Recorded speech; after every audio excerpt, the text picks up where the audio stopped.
Hi guys! So welcome back to my YouTube channel. Ayan, so for today's video mga loves ay ipapakita ko sa inyo kung paano magbintusa na kahit nasa bahay lang tayo. Ayan, bago natin simulan ay ipapakita ko muna sa inyo kung ano yung mga kailangan natin sa bintusa. So again guys, ito nga pala yung ating mga kakailanganin sa ating pagbibintusa. Una, kailangan natin ng baso, mga ganitong klaseng baso, at least 6 na peraso. And then kailangan din natin ng alcohol. At of course, ang ating lighter. And then cotton balls guys, na mga nakaganito siya, na parang kandila siya style, kasi yan yung ating pagsisindihan. At kailangan din natin ng luya para tanggal ang ating lamig-lamig sa ating mga likod guys. Ayan yung cotton balls natin. And kailangan din natin ng coins guys. Kahit anong coins naman guys pwede. Pero mas pinili ko ay yung 20 coins kasi mas malaki siya. Para safe na hindi masunog ang likod natin pagsindi. So ito lang yung mga kakailanganin natin sa ating pagbibintusa. So ayan, kaya dahil masakit ang likod ko guys, kaya kailangan ko talaga ng bintusa. At walang ibang magbibintusa sa akin kundi ang isang professional na si Jano. So guys, dahil nga mahilig ako guys, matakaw talaga yung likod ko guys sa lamig, kaya kailangan ko talaga ng at least once a month na bintusa para tanggal. At kailangan natin tubig lang mga babae. Sa mga mahilig maglabaw o kahit anong trabaho sa bahay guys, ayan, alam kong masakit na ang yung likod. Ayan guys, dahil dito guys, makakatulong to sa inyo at kayang-kaya yung gawin to kahit nasa bahay lang kayo. Hindi nyo na kailangan pumunta sa mga spa para magpabintusa. Madali lang po siyang gawin. So ayan, let's proceed na tayo guys. Okay, so unang gagawin natin, kailangan basahin natin ng alcohol itong cotton balls guys. Kailangan basa na basa siya kasi ito yung sisindihan natin. Kapag hindi siya basa na basa, hindi siya magsisindi. So ayan. So bago tayo magsimula, kailangan naka-ready na to para diretso na yung proseso natin. Ayan, kailangan basahin mo lang siya. Ginger oil,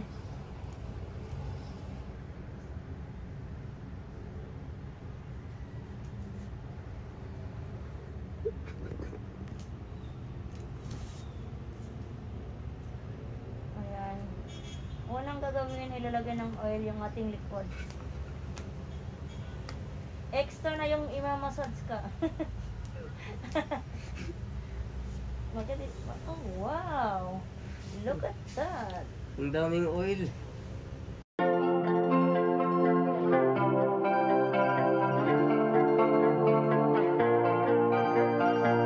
You know I love to fix my hair, put my lipstick on, show off my favorite tattoo.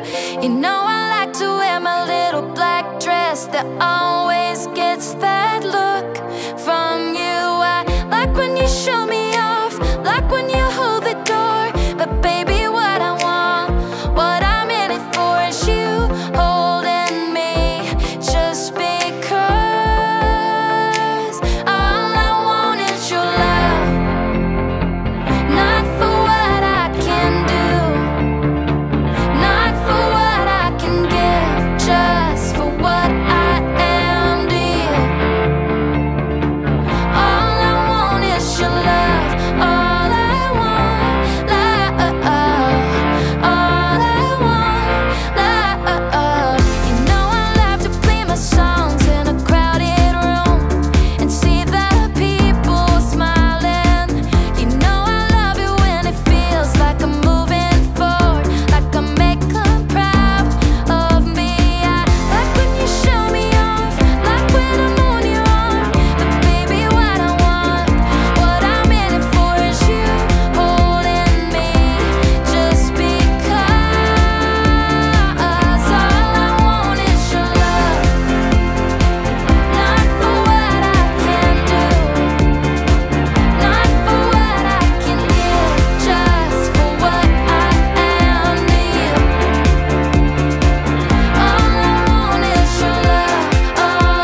and now we're gonna use ginger also.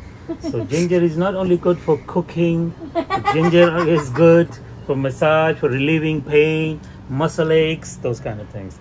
Okay, they're ready to burn the body.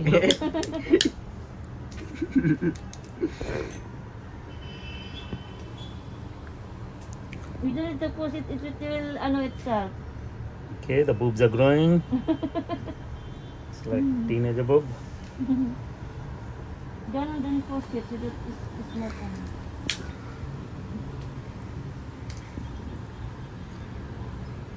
Yan.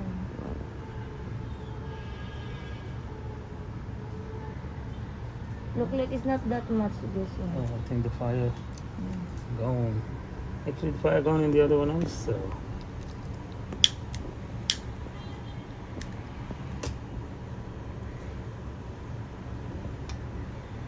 Yeah, now I can feel it. Wait, I didn't put ginger.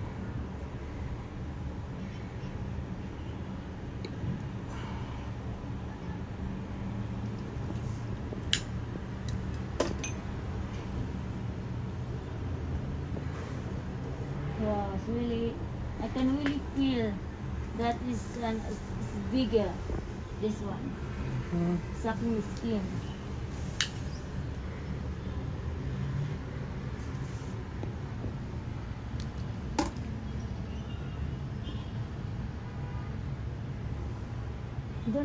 No need to, look like it's not happening, that one. Yeah.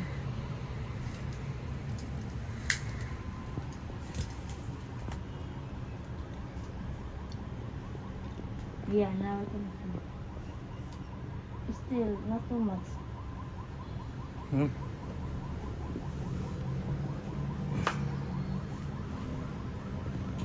Oh, the therapist is in pain also.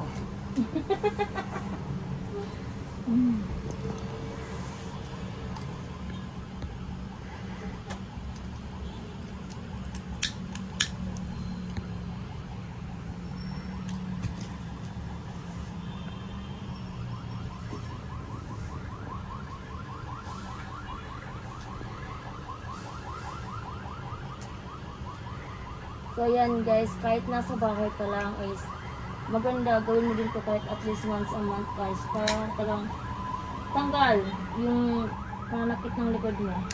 Big help talaga siya guys para sa akin, kasi kapag massage lang guys, hindi siya natatanggal yung pananakit ng likod ko kapag massage lang.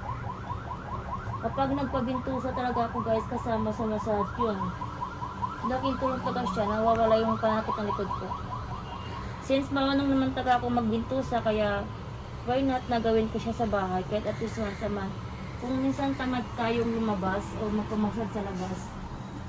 Ayan, kaya pwede siya gawin nasa bahay ka lang. Ayan.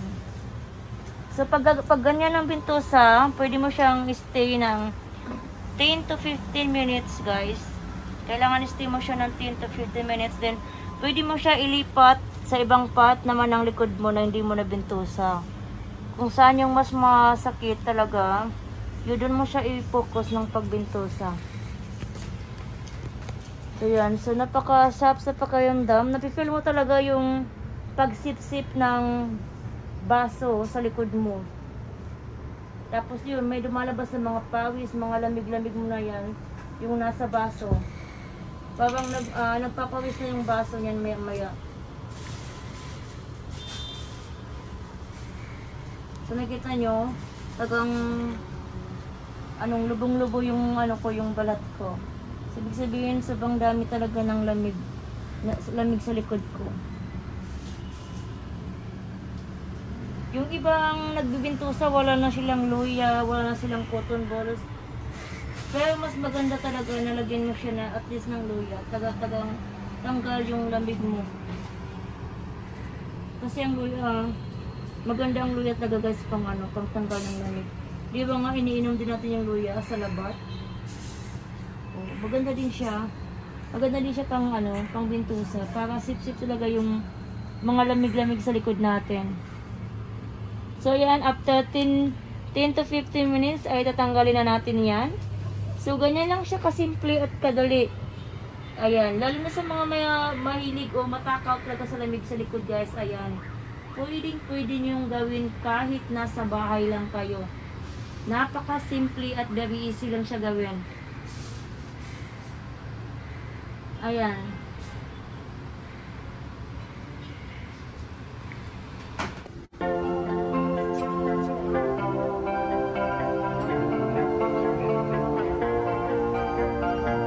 You know I love to fix my hair, put my lipstick on, show off my favorite tattoo. You know I like to wear my little black dress that always gets that look from you. I like when you show me off, like when you hold the door. But baby, what I want, what I'm in it for is you holding me, just because.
if you have back pain. Meron akong back pain. Sometimes. Ooh la la. Oh, ito po lang this one. Chocolate Hill Mountain. Yeah, that's the chocolate mountain. Like a cow's breeze.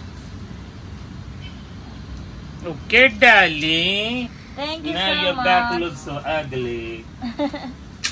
So that's what it look like, guys. After the You want me to wipe it? No need. No. Okay. Ganyan siya, lumulubo siya, guys. Ginamba ito mo, Jed. Ano mo. Ganyan siya, lumulubo siya after bentusa. So, pinapatagal ko siya taksali 10 to 20 minutes. Mas gusto ko kasi yun matagal para matagang sip-sip yung mga lamig niya sa likod. So, ganun lang kasimple magbintusa sa bahay, guys. Ayan, sa mga gustong gawin, pwede nyo gawin, guys. Very easy lang siya gawin. Ganyan lang siya. Sarap kasi pakiramdam, parang ang gaan na, guys. Parang sinip-sip na yung mga lamig-lamig ko talaga. Every time na pagkatapos ko magbintusa, tagang nawawala yung mga pananakit ng likod ko. Pero mas maganda talaga gawin mo siya at least once a month para matagang yung mga pananakit ng likod mo sa mga lamig-lamig. So, ayan. So, that's it for today's video, guys. Thank you so much for watching and see you another one. Bye!